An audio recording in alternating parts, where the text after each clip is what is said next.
নামাজটার নাম তওবার নামাজ। বলেন কি নামাজ? 2 রাকাত নামাজ পড়বেন আগামীকাল ইনশাআল্লাহ, আমিও পড়ব, আপনারাও। এশাবাদ দিয়া রাত্রে 2 রাকাত নামাজ তওবার। নিয়ম কি? নামাজ অন্য সিস্টেমেই পড়বেন, শুধু সেজদার সময় নিয়মটা আলাদা।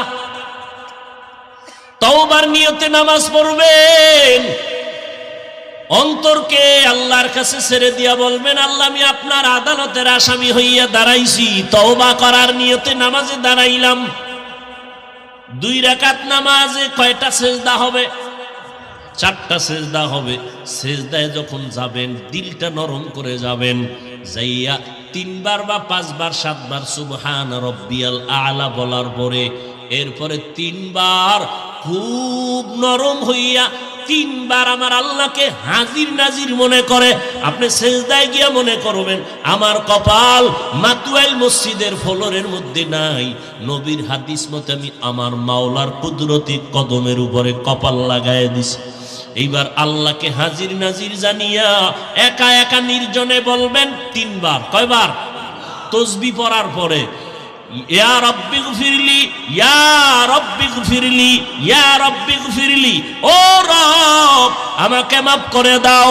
খুব নরম হইয়া চোখে পানি আনার বাহানা করে আল্লাহর কাছে বলবেন সিজদায় বসিয়া, ইয়া রাব্বি গফিরলি, ইয়া রাব্বি গফিরলি, ইয়া রাব্বি গফিরলি। কয়বার?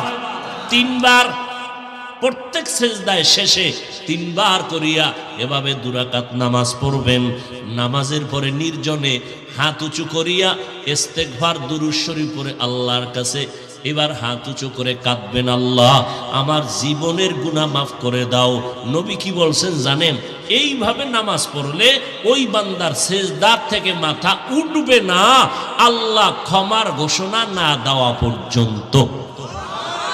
তার মানে আপনি এই দোয়া পড়ে উঠবেন, এর আগেই আপনার জিন্দেগীর গুনাহ আল্লাহ মাফ করে দিবেন।